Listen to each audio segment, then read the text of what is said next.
Hello everyone, I am Moin Kumar और यहाँ पर एक कंपनी है जो कि जीएफआरपी जो सरिये होते हैं उनको बनाने का काम करती है, जो भी इन्होंने रिसेंटली ही स्टार्ट किया बनाना।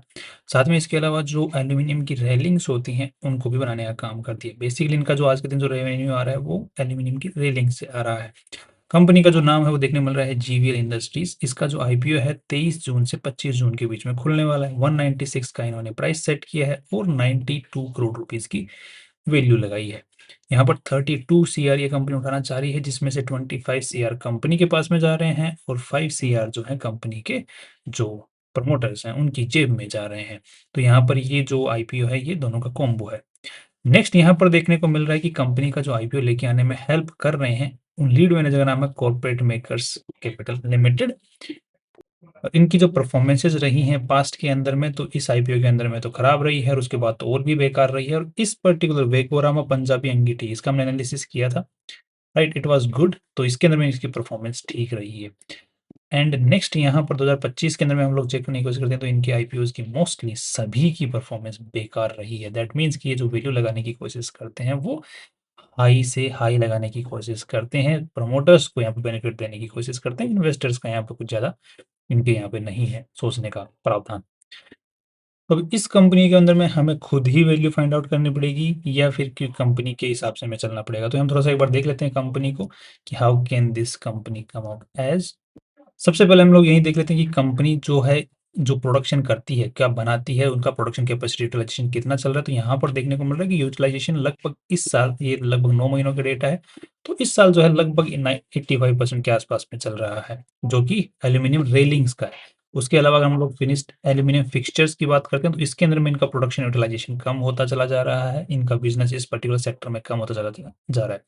जीएफआरपी रेबार्स, राइट, जो मैंने बताया सरिये, जो कि आजकल एक नए सरिये आते हैं, ये इस टाइप के सरिये होते हैं। ये बेसिकली जो कंस्ट्रक्शन साइट्स होती हैं वहाँ पे सरिये जैसे यूज होते हैं, वैसे लोहे वाले वैसे ये यूज होते हैं। इनकी लाइफ अच्छी खासी मानी जाती है और इनका कॉम्बो बना के, मतलब प्लास्टिक के और लोहे के सरियों का कॉम्बो बना के भी आजकल काफ़ी कंस्ट्रक्शन साइट्स पे यूज होते हैं। बाकी काफ़ी अच्छी स्ट्रेंथ और लाइफ इनकी मानी जाती है, तो ये भी ये कंपनी बनाती है। That is nice. और इस चीज़ का प्रोडक्शन इन्होंने इस साल ही शुरू किया है, जो कि यहाँ पर हमें देखने को मिल रहा है 15% का रेवेन्यू वहाँ से आया।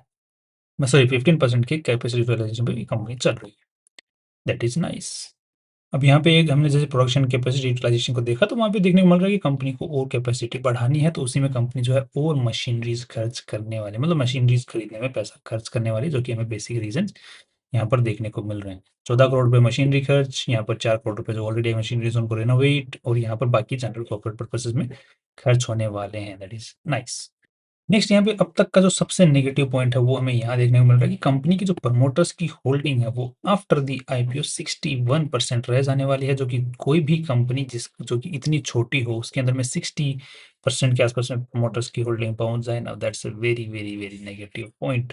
थोड़ा सा बैलेंस शीट को भी देखने की कोशिश करते हैं, तो यहाँ पर देखने को मिल रहा है कि 14 करोड़ रुपए टोटल मिला के इस कंपनी में आज के दिन लगे हुए हैं, जिसमें से भी अगर देखा जाए तो इन्वेस्टर्स का पैसा लगभग 12 सीआर से 12.5 सीआर के आसपास में लगा हुआ है। एंड उसमें भी अगर देखा जाए तो ये पैसा मेनली कहाँ लगा हुआ है, तो इन्वेंट्री में पड़ा हुआ है आधे से ज़्यादा पैसा।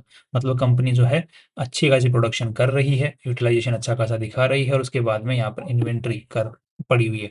दो यहाँ पर ये जो इन्वेंट्री है ये प्रोडक्शन की नहीं है, ये इन्होंने रॉ मटेरियल खरीद के रखा हुआ। अगर प्रोडक्शन की इन्वेंट्री होती तो यहाँ पर जो change in inventory to finished goods वाला जो चीज़ होती है वो यहाँ पर दिखता, राइट, बट यहाँ पे नहीं है। दैट मीन्स कि ये जो है ये raw material inventory, that means company raw material खरीद खरीद के रख रही है, राइट, जिसको बाद में अब ये देखो जो बेसिकली रेलिंग्स जो होती हैं उनके प्री डिफाइंड बड़े बड़े पैनल्स वगैरह आते हैं, उनको एक कटिंग करके आगे जिस तरीके से भी काम चलता है या फिर जो रिक्वायरमेंट होती है कस्टमर की उसके हिसाब से काट काट के देते हैं। ये इनका बेसिक स्ट्रक्चर है। ऐसा नहीं है कि एल्यूमिनियम की इन्होंने भट्टियाँ वगैरह लगा रखी हैं तो उसमें भट्टी में बनाते हैं और फिर काट के प्रोवाइड करते हैं, नहीं, ऐसे भट्टी-वट्टी नहीं है। इनके पास में बने बनाए आते हैं, बट बड़े आते हैं, साइज़ में नहीं आते हैं। उनको बस ये as per customers requirement cutting करके दे देते हैं। दूसरा जो एफआरपी सरिये हैं, उसका थोड़ा-सा इनका अलग रूट है। अब इनका मोस्टली जो बैलेंस शीट है उसके अंदर में जो पैसा है वो इन्वेंटरी के फॉर्म में पड़ा हुआ है। दो ये जो पैसा है सारा का सारा, मोस्टली सारा ही, वो उधारी का कुछ है नहीं इनके पास में। That is again that is at least a good point. उधारी कुछ नहीं है इनके ऊपर में। नाउ नेक्स्ट यहाँ पर ट्रेड रिसीवेबल्स कंपनी का अंडर मैनेज्ड कंडीशन के अंदर में देखने को मिल रहा है। साथ में ही कंपनी के अगर हम लोग नेट प्रॉफिट और रेवेन्यूज़ की बात करने की कोशिश करते हैं, तो इनके revenues 8 CR, 11 CR, 12 CR, 12 CR, so revenues कुछ खास इंक्रीज़ नहीं हो रहे हैं। तो ये 9 महीने का डेटा है, 12 महीने का नहीं है, तो इसका मतलब इस साल जो है लगभग 16 सीआर, 15 टू 16 सीआर तक पहुँच सकते हैं, that is okay. Net profits may reach around 4 CR this year, और जो कि एक पॉजिटिव पॉइंट है, बट अगेन जो प्रॉफिट्स हैं वो हर बार ये क्या है कि ज़्यादा से ज़्यादा इन्वेंट्री गिराने में काम में ले रहे हैं। तो यहाँ पे देखने वाला 5 सीआर, तो यहाँ पे 7 सीआर, 2 सीआर से यहाँ पे इंक्रीज हो गया और यहाँ पर 3 सीआर का नेट प्रॉफिट है। Again it is a good number, right? It's managed, better condition में है फिर भी नंबर्स को देखते हैं तो। तो कैश फ्लो ठीक नज़र आ रहे हैं, कंपनी प्रोडक्शन बढ़ा रही है, कंपनी फैक्ट्रीज और लगा रही है, कंपनी का कैश फ्लो ठीक नज़र आ रहा है और रेवेन्यूज़ भी ठीक-ठाक नॉर्मली ग्रो कर रहे हैं। ना थोड़ा-सा हम थोड़ा बैक ट्रैक करते हैं इस कंपनी के बारे में, तो यहाँ पर देखने को मिल रहा है कि 2018 में ये कंपनी की शुरुआत हुई थी, बेसिकली जो ये पर्टिकुलर कंपनी है, बट इसको प्राइवेट लिमिटेड की फॉर्म दी गई 2021 के अंदर में, और 2018 में ये खुली थी एज़ ए प्रोप्राइटरशिप फर्म की शुरुआत हुई थी, राइट? इसका शुरुआत में नाम था GVL industries, MS GVL industries. Promoters के पास में ठीक-ठाक एक्सपीरियंस देखने को मिल रहा है, जो कि इन्होंने इस अपनी ही कंपनी के अंदर में काम करके जो किया है, वही एक्सपीरियंस है। ऐसा नहीं कि कहीं और से भी इन्होंने काम किया है, सीखा है। और तो इनकी जो एज है आज के दिन 32 की है, दैट मीन्स कि इन्होंने कॉलेज से ही या फिर जो ग्रेजुएशन होती है, उसके बाद में यहाँ पर शुरू किया हुआ है मेनली काम। तो जो ज़िंदगी के थपेड़े हैं, वो अभी शायद बिज़नेस को नहीं लगे हैं। कंपनी का जो मैनेजमेंट है, वो सैलरी भी नॉर्मल उठा रहा है। कंपनी का जो नाम है, जो लोगो है, वो आज के दिन रजिस्टर्ड देखने को मिल रहा है। कंपनी की जो प्रॉपर्टीज़ हैं, मोस्टली क्या सारी ही प्रॉपर्टीज़ जो हैं वो लीज़ के ऊपर में है, और कोई 10 साल के लीज़ पे है, कोई 5 साल के लीज़ पे है, इस तरीके से है। Company doesn't own anything despite the machineries. ये आप जो रेलिंग्स हैं उसको यहाँ पर देख सकते हैं। ये जो है ये रेलिंग होती है, जो काँच की रेलिंग के ऊपर में जो लगा हुआ है एल्यूमीनियम का, ये कंपनी आज के दिन बनाती है। इसके बड़े-बड़े फ्रेम्स आते हैं, बहुत बड़ी-बड़ी, मतलब एक पूरा गट्ठा आता है, उसको उतार के फिर साइज़ के अकॉर्डिंग एक कटिंग करके दे देते हैं। मुझे यहाँ पे एक चीज़ समझ में नहीं आ रही कि इनकी जब प्रोडक्शन कैपेसिटी हमने जहाँ पे देखी, तो वहाँ पर एक जीएफआरपी जो सरिये हैं उनकी बात हुई है, बट यहाँ पर बेसिकली इनके जो प्रोडक्ट्स लिस्ट है, इसमें कहीं पे भी जीएफआरपी का डिस्क्रिप्शन वगैरह नहीं है। I don't know why they are leaving that aside, और यहाँ पे ज़्यादा डिस्कशन उसके बारे में क्यों नहीं कर रहे हैं। अब जो फाइनल व्यू बन रहा है वो कंपनी को लेकर के तो ठीक-ठाक देखने को मिल रहा है, बट यहाँ पर जो वैल्यूएशन लगाई गई है आज के दिन कंपनी की, उस पे थोड़ा-सा ज़रूर क्वेश्चन मार्क है कि वैल्यूएशन, तो प्रमोटर्स अच्छा खासा यहाँ पर अपना स्टेक लूज़ करने वाले हैं। प्रमोटर्स अपना जो खुद का स्टेक है, उसको भी बेच के थोड़ा बहुत पैसा जेब में भरने वाले हैं। तो इन्होंने, अच्छी बात है कि अच्छी हाई से हाई वैल्यू यहाँ पे लगाने की कोशिश की हुई होगी।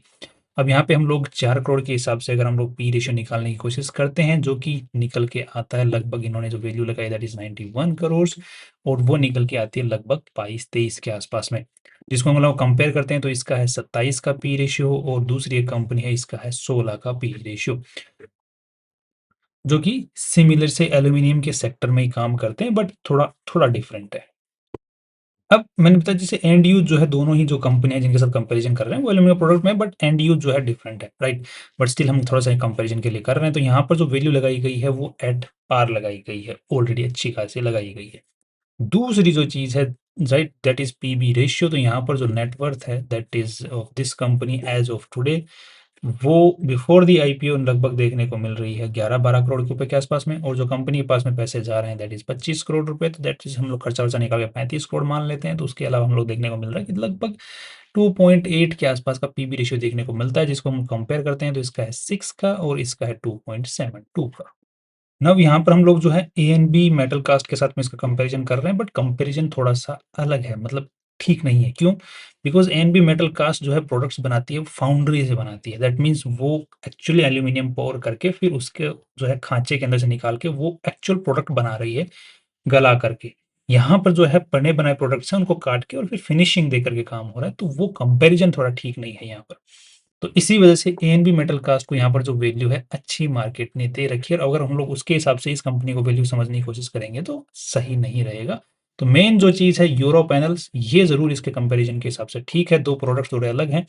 दैट मीन्स अगर कंपैरिज़न इसके साथ में करते हैं, तो इसका मतलब कंपनी ने ऑलरेडी वैल्यू अच्छी खासी लगा ली है, एट जो मार्केट में आज के दिन वैल्यू मिलनी चाहिए उसके हिसाब से। तो अब यहाँ पे जो रास्ता है, अगर हम लोगों को इसको कहते हैं ना कि वैल्यू बेस्ड इन्वेस्टमेंट क्या इसमें कर सकते हैं लॉन्ग टर्म का, तो इस प्राइस के ऊपर में तो वैल्यू बेस्ड इन्वेस्टमेंट हो नहीं सकता।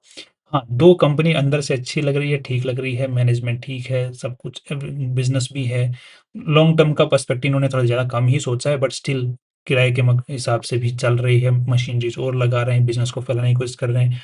एफआरपी के बिज़नेस में भी घुसने की कोशिश कर रहे हैं। So management is doing good in the direction of कि लॉन्ग टर्म के विज़न लेने की कोशिश कर रहा है।